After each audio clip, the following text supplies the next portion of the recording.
And welcome to Tara Mini Reads, Reviews, Discusses, Monologues about everything and anything, and that's on period. Hi guys, and welcome to my channel. So today I wanted to talk about some bookish tropes that we kind of encounter in books that we read. There are two ways that I guess I read books or two ways. Well, there are more than one ways to read a book, but here's kind of like how I categorize it is that one, you read a book purely for the enjoyment of it. You're not really paying too much attention to the plot or anything. Maybe you just care about the characters and that's it. Or you're very analytical in your reading of the book, and you're making connections, you're citing the tropes, and you're, like, ooh, I see that, that kind of stuff. So to some degree, that's really what brought about this video is I have read a couple of books, and I was able to identify the tropes, and I think they were done really well, very fantastic. I love the telling, the plot, the narrative, the characters, and so I just wanted to really talk about those, and so let's get started.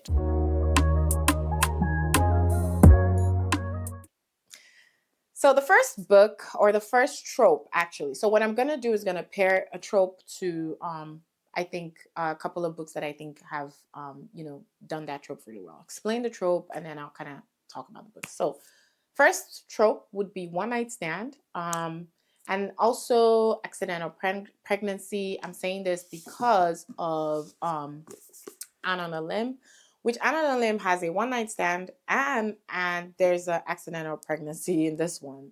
But I think it was done really well. The other book would be Part of Your World by Abby Jimenez.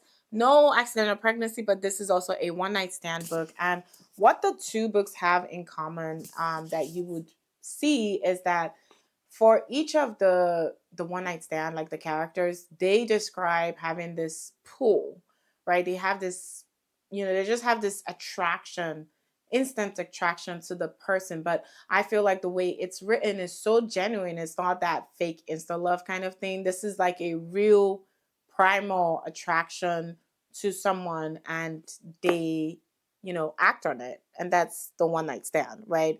But then also, what further, I guess, cements the relationship is the fact that after they have the one night stand, they can't stop, they can't not stop thinking about each other. They can't not stop, remembering the night and trying to make a connection. And so I really, really enjoyed that trope in these two stories. I've talked a lot about Out on a Limb. It's was one of my best reads in 2025, like top 5-star read.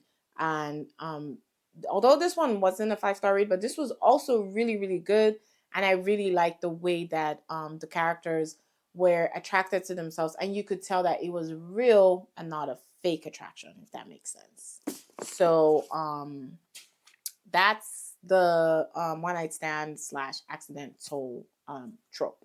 Now the next one that I want to, I guess, kind of highlight a trope would be it's like all the way down here. It's gonna take me a minute, but actually let me see the trope first. So the trope of, I mean, what would you think the trope that is done in this book? This one, it was unexpected, but pen pals, like people who write to themselves, they're like best friends on paper, they've never met before, but are like enemies in real life. Like, they know each other. They just don't know that they're writing to each other.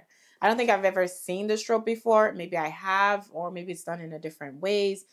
It's like an enemies to lovers, but pen pal style. So this one, it was done so well. It was done so well. Roman and Iris are my Roman Empire when it comes to expressing their feelings and their love for each other. So Divine Rival, that's one of the things that I really liked about Divine Rivals. This was also one of my 5-star read, I think maybe 2024. And I would read it again. Or maybe 2025. I can't remember. But anyways, if you're looking for that kind of enemies to lovers but pen pal style, This one is really good. This one is so good. They did really well. I'm telling you, like they hate each other on site, but the hate is more like a misunderstanding kind of hate. So, it was really good. Now, the other one that I think maybe qualifies for like an enemies to lovers would be Fort Wing by Rebecca Yarros, where it's like a family feud kind of thing. So I like the enemies to lovers is justified because the parents of each, like the girl and the guy, did something to each other, so obviously their kids are supposed to carry on that feud, right? But that kind of starts as the case, but then you see later on that yeah, they kind of go from enemies to lovers, which I really liked that depiction in this book. I think it was done really well. Also, it wasn't like for what's her name? Violet. It wasn't hardcore hate for her. Shay didn't really hate her, to be quite honest. Well, hated her family, but for her it wasn't hardcore hate. So but it was still good. It was still good. If you like a good enemies to lovers, these two books, this is pen pal style. They didn't know that they were they were writing to each other, but they hated each other in real life. And this one is more like a family feud. My family killed your family. I hate you, just on principle. But once Shading kind of got to know Violet, I think he kind of changed his mind. Hence the lovers. Okay, so the next trope, and this one is very, it's probably the one you see the most. And that would be revenge stories. There's none that I have seen like the Rage of Dragons. Like, there's nothing you can tell me. Rage of Dragons is exceptional in how brutal the story is. Like, that, and it's just fantastic. It's so good. I don't even know how to really explain it, but basically, there's a war that's being fought, and then this guy Tao, everything is up, everything is taken from him. His family is killed. His girlfriend is killed. I think, is she killed? Yeah, everyone he loves and everyone he cares about dies, and so Tao he is fueled by pure hate. Like, it's not even a joke how much, like, the blood is pumping, like, I need to get those people that destroyed my life, and he's just like, and so he trains intensely, compulsively, like he's training every day, trying to make sure he's stronger, he's better, to get at the people that hurt him. Now, the funny thing is, there are only 2 books out. It's supposed to be a 4-book series, so I don't really know like how this is going to end or go down. So that's something that we'll have to see. But just on its own, chef's kiss. Mwah, mwah, mwah, mwah, mwah. Chef's kiss. So good. So good. And that's for a good revenge tropey kind of story. Now, the next one I'm going to do is the most popular type of trope.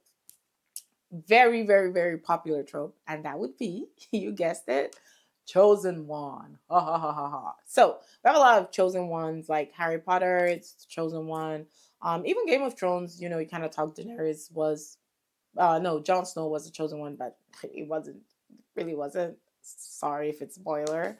But Skyward series did that really well, where you meet Spencer, who, when you first meet her, she's just one of many.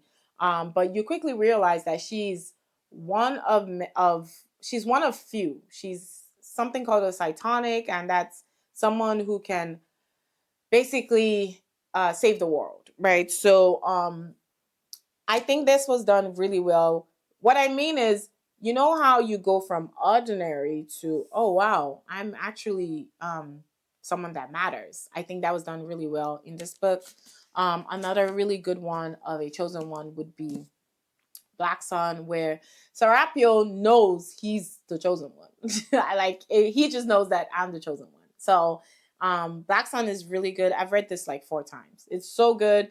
Serapio is like someone who his mother, in fact, this is one of the books where the very first sentence, you already know that this book is going to slap. Like the very first, I don't know, it's like sentence or chapter. Let me actually see yeah, the very first like 5-10 pages. Ooh, this book is gonna slap. This book is so good. But Serapio knows he's the chosen one. He just needs to convince other people to realize that he's, but which he does, in the other books. But Black Sun is really good for a chosen one kind of story. Another book for a chosen one would be Red Rising, where Darrow is kind of like an underdog person that kind of goes up the rank. So he is a self-made chosen one, pretty much. He's not someone that, had any powers or anything gifted to him, but he made himself a chosen one by, you know, his plot was to try to infiltrate the gold. This is a sci-fi set in like science spacey kind of world, and so there's the world is segregated by colors. The reds are like the lowest, the golds are the highest. So Darrow goes through body modification and some other things to try to become a gold and infiltrate that group and just like basically kill them.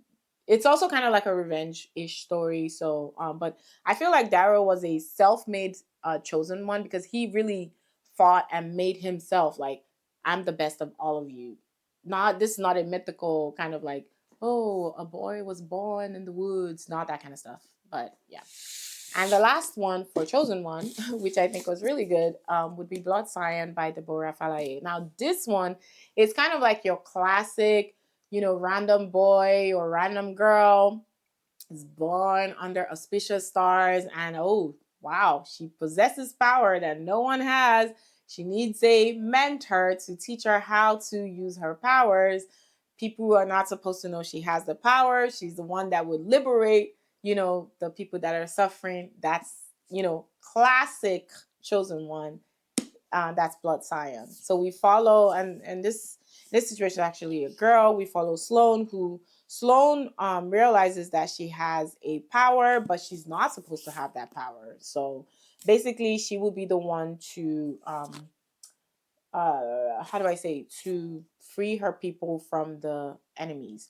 This is supposed to be a duology. Book 2 is not out. Don't know when it will come out, but if you wanted to read a good old chosen one trope, you know, you can definitely read Blood Scion. Now, the next trope that I'm going to this one is actually very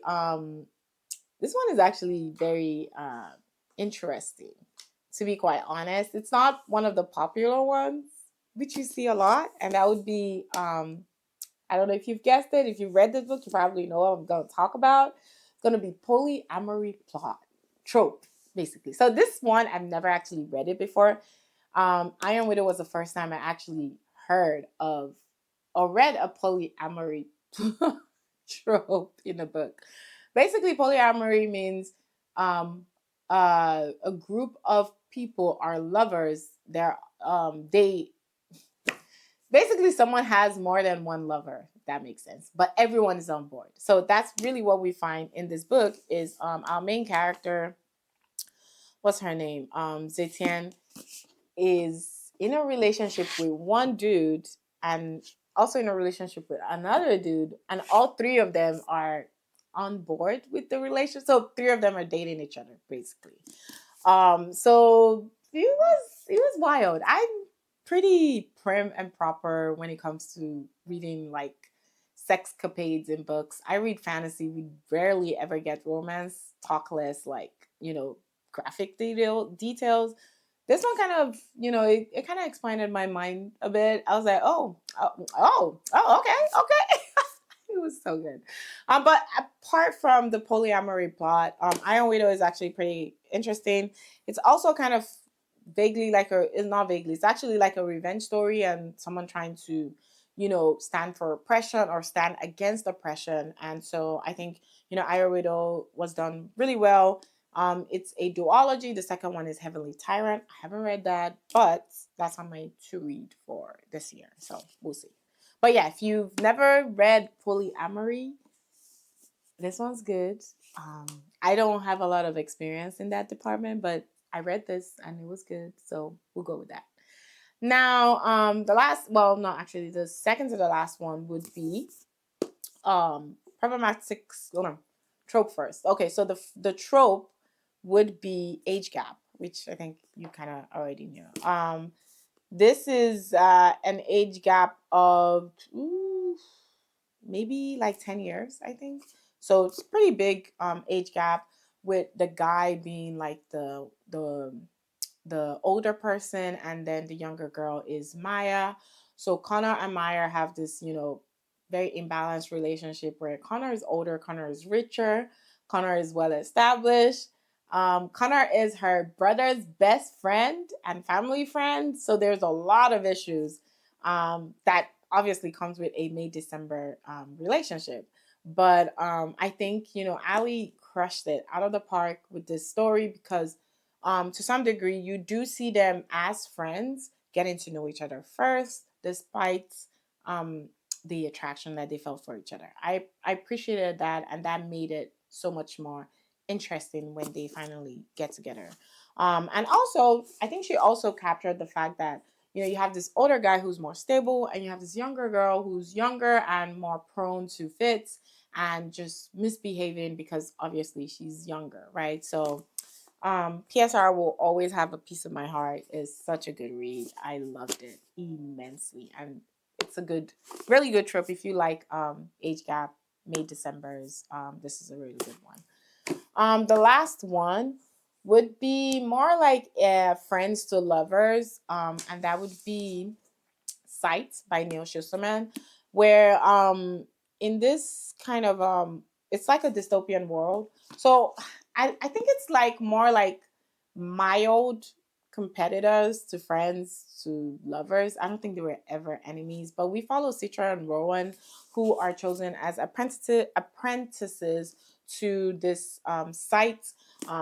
And they were unwillingly chosen, so it's not like they really wanted the job, right? And in this world, humanity has conquered sickness, and so no one really dies. But the problem is, overpopulation is going to kill everybody if they don't call the population. So enter the sites, who are trained killers or reapers, and so they have to have apprentices enter this. It's like a, let's say, like a police program that teaches them how to kill people in the most humane way, and still preserve some dignity, right? And so Rowan and Cetra are apprentices. They meet each other, and they work with this one site person for, like, I think a year. So throughout that year they get closer together, and you can see the bond that's building between them. So it's no surprise when they actually, get together. So I really liked the progression. This is a trilogy, by the way. So I really like the progression of their friendship and their love from book one up to the end of the book. This also has like a rogue AI in it. So if you like AI, I mean, this is really good. But yeah, those are some bookish tropes, and the best ways I've seen them, manifested in books. Let me know some bookish tropes that you like or you've read, and the books that maybe you've seen them in. But this was really fun to do. Thank you so much for watching, and I'll see you guys in my next video. Until then, bye.